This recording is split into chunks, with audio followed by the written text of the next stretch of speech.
Boxing on Channel 5. Defending his name, his legacy. Harlem Eubank.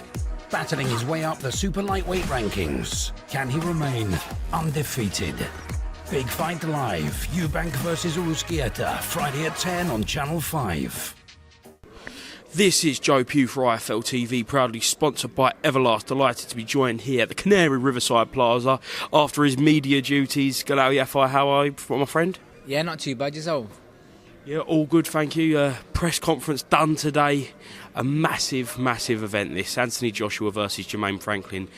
And kind of just a few days out, you get the call. Felix Cash has come down ill and you were meant to be fighting next week in San Antonio.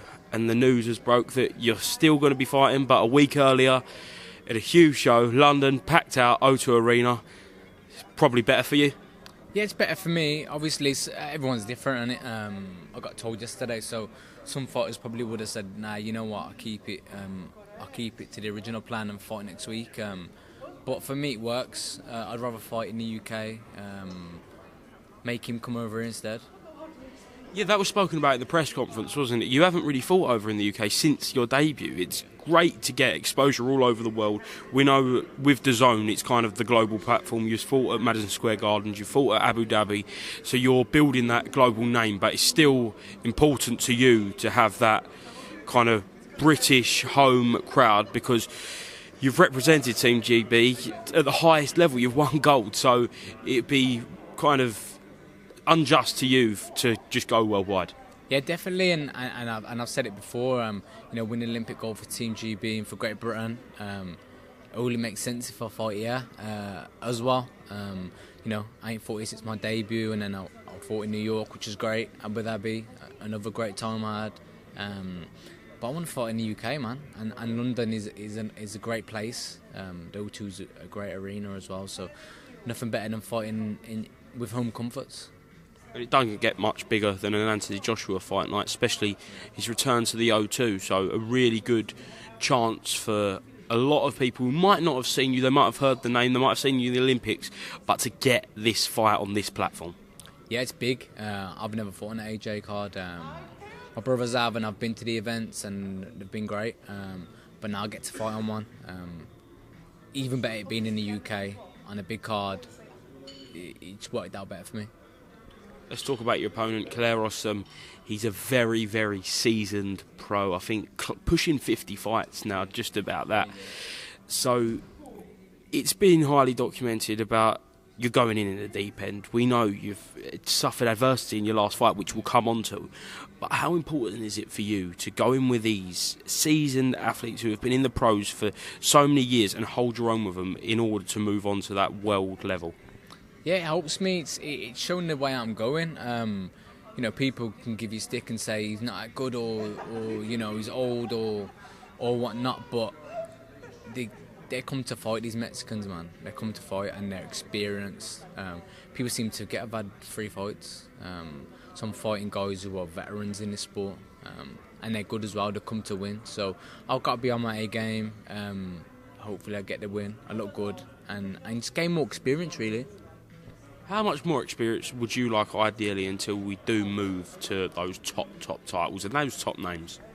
It's a good question, and I don't think they're questions that I can answer. Everyone always says to me, how fast can you move when we're going to see you in world title fights? I don't really know.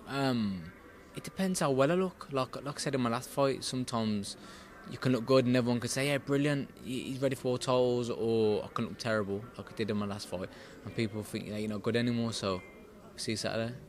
Do you feel that pressure? Because when you sign with Matchroom, Eddie says, we're not holding this guy back. You debuted with a 10-rounder. So, on a personal level, do you kind of feel it?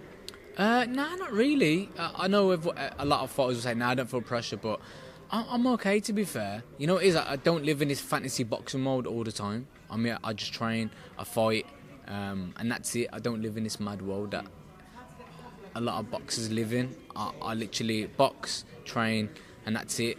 If I get stick, great. If people speak well on me, I'm used to it. So I'm not really arsed. I just do my job, and that's it. Do you feel like you've got a point to prove after your last performance? Yeah, definitely. I know I'll say I don't care what people say and whatnot, but I do like to have that competition where people think you're not that good and I can prove them wrong.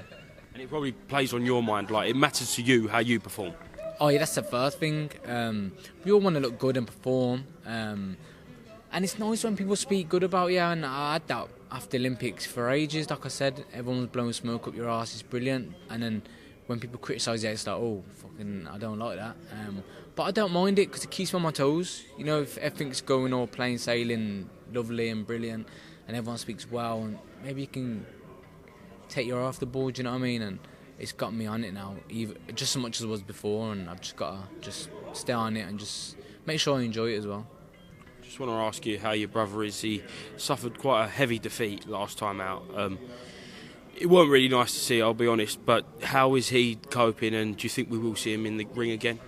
Yeah, it was hard to take, you know. I don't like seeing any of my brothers hurt or, you know, taking a beating or taking unnecessary treatment in fights, but it's boxing and it's something that we've got used to now. But as for him having a career in boxing still, I don't know. That's something for him to say. I won't say it myself, but we've got his best interests, and if there's anyone that will tell him what he needs to know, it's us, and hopefully he can just, you know, he'll make the right decision and it'll be okay. Just finally then, talking about the top of the card, Anthony Joshua, he makes his return, the new dawn they're calling it. It's just, do you think that he can get back to the top, and do you think he'll start this new chapter in his career with an emphatic victory over Jermaine Franklin? I think he should do. I think I know all his teams over on my left, so I've got. We'll have to be quiet. I think the old Anthony Joshua would have done a job on him, and people would be saying it's a mismatch. But because of Josh losing twice against Usyk, and you know him having a close fight with Dillian White, people might think it's a close fight. Or it could be a close fight, but I think the Josh of old would have really put a performance up against this guy, and I'm sure he will Saturday. Galal, thank you very much for speaking to IFL TV, and best of luck on Saturday night. Cheers, mate.